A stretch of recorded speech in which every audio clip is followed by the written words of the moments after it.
Portugal, o tempo e o espaço onde a Europa encontra e se envolve com o Atlântico. Nesta vasta e excepcional costa, neste lugar feito de horizonte e mar, há muito que se destaca um território: Matosinhos, a janela do norte de Portugal, voltada para o mundo. Debruçada de um modo muito singular sobre o oceano, a cidade sempre estabeleceu uma forte relação com o resto do mundo.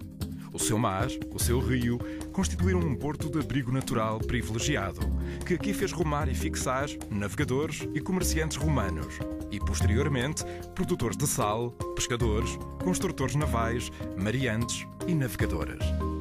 Matosinhos projetou-se de um modo definitivo como janela do norte de Portugal no final do século XIX, quando o seu estuário natural foi transformado na maior estrutura portuária artificial do país, o Porto de Leixões. O movimento das embarcações intensificou-se ainda mais e, além da porta de entrada e saída de mercadorias, Matosinhos transformou-se também numa janela, a primeira janela, à qual espreitam aqueles que chegam a Portugal.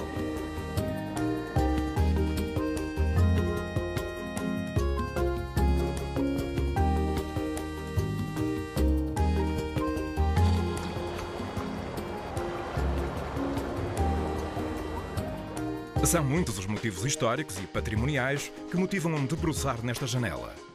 É o caso da Igreja de Matosinhos, que possui uma das mais belas talhas douradas barrocas do século XVIII, assim como o mais antigo Cristo crucificado em tamanho natural existente em Portugal. O Bom Jesus de Matosinhos, datado do século XIII e que está na base de uma das maiores festas e romarias do país. Entre muitos outros monumentos existentes no concelho, merecem também referência o Mosteiro de Lessa do Balio, uma das primeiras obras do gótico em Portugal, datada dos inícios do século XIV. O Obelisco da Praia da Memória, que assinala o local do desembarque do Exército Libertador, que em 1832 veio derrubar definitivamente o regime absolutista no país. A Quinta de Santiago, transformada em museu, que retrata o mundo burguês, aristocrático e artístico dos finais do século XIX. Os Titãs, monumentos do século XIX, únicos no mundo, guindastes gigantescos que, à força da energia a vapor, construíram os molhes do Porto de Leixões. Mas os monumentos de Matosinhos são feitos também de modernidade.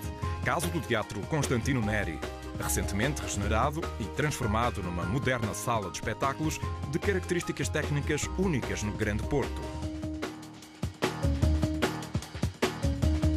Matosinhos é também uma janela privilegiada para se contemplar a arquitetura contemporânea dos grandes criadores da Escola de Arquitetura do Porto, com nomes como Cisa Vieira, Souto Moura, Távora ou Soutinho.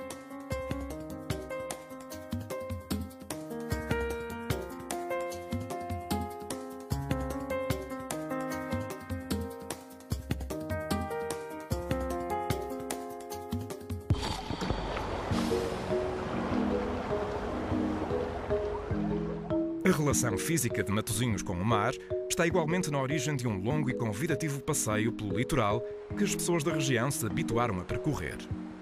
Este trajeto foi muito recentemente objeto de uma requalificação urbanística, da autoria de dois dos mais consagrados arquitetos portugueses, Álvaro Cisa Vieira e Eduardo Souto Moura, transformando-se num dos locais de lazer mais concorridos pela população da área metropolitana do Porto. Além destas intervenções contemporâneas, de indiscutível qualidade, a orla costeira de Matosinhos tem sido também requalificada do ponto de vista da correta preservação das características naturais e ambientais, com destaque para a defesa das zonas dunaras. De resto, a natureza foi pródiga em disseminar ao longo desta costa belíssimas e atrativas praias, muitas das quais possuem o reconhecimento da excelência, através da atribuição da bandeira azul. Conjugando águas conhecidas pela abundância de iodo com areais purificados, as praias da costa de Matosinhos vêm sendo objeto, nestes últimos anos, de uma intensa revolução ao nível dos equipamentos, com destaque para os aparcamentos e para a qualificação de estruturas de apoio, como bares, sanitários e até bibliotecas de praia. Vários são os desportos e as práticas recreativas que aqui encontram condições excepcionais de desenvolvimento.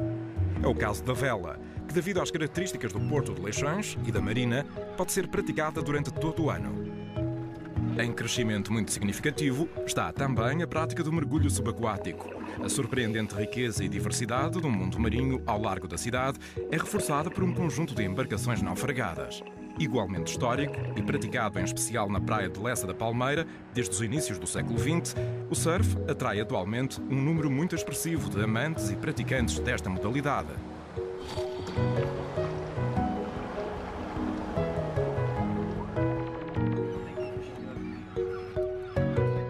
Matosinhos é também uma janela pela qual se olha com orgulho para o passado e para as atividades que tradicionalmente caracterizaram e continuam a distinguir o concelho. É o caso da pesca.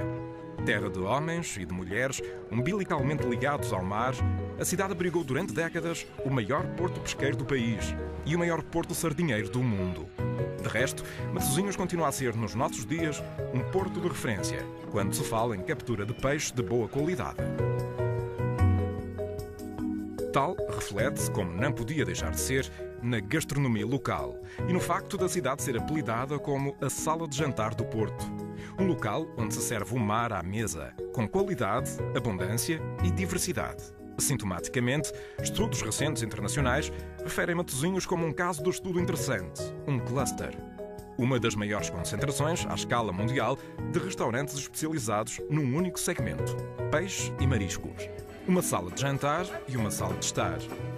Caso de uma intensa animação das ruas, nomeadamente noturna, em boa parte ditada pelo ritmo da restauração. Mas também uma qualificada programação cultural, reconhecida em todo o país, com destaque para a música clássica, o jazz e grandes concertos de nomes de referência mundial.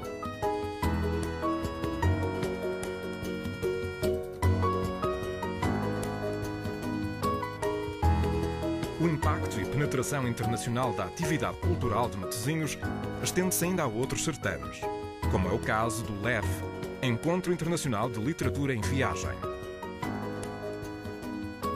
As recriações históricas, como o desembarque do Exército Libertador, são também uma constante na programação cultural da cidade. Com destaque para a Feira Medieval, realizada no histórico mosteiro de Lessa de Balio, que retrata a passagem dos hospitalários no caminho de Santiago.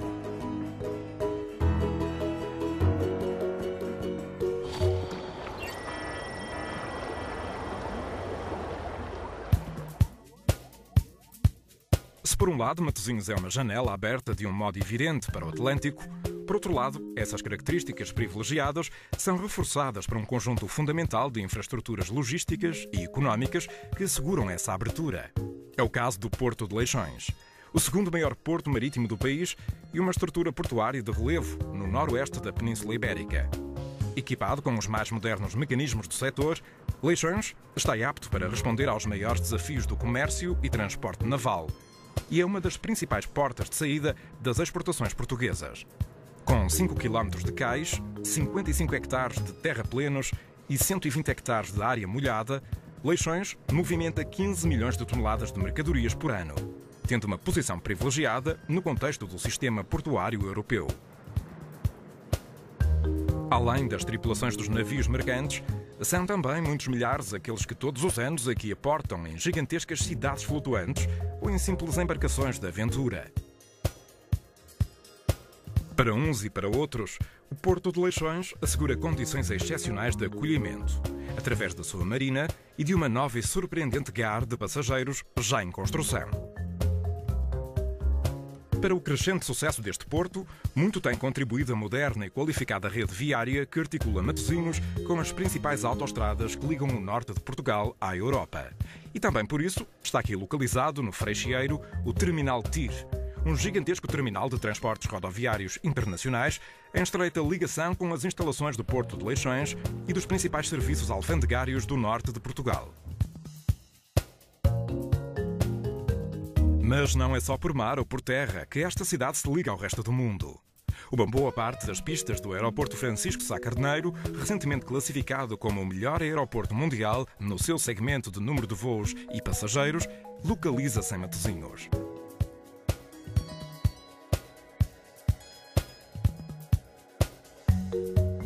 Premiado também internacionalmente, metropolitana do Porto permite de igual modo uma grande acessibilidade a Matosinhos e a fácil circulação no interior do concelho.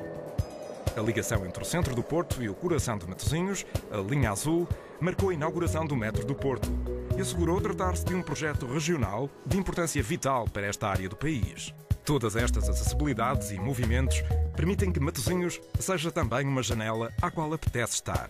Por isso, aqui se têm instalado muitas empresas de referência e aqui continuam a nascer projetos estruturantes a nível nacional. E não é por acaso que Matosinhos foi também o berço do primeiro hipermercado nascido em Portugal. Do mesmo modo que não é fortuito que aqui se tenham estabelecido algumas das maiores superfícies comerciais existentes no país, de que são exemplo o Norte Shopping ou a IKEA.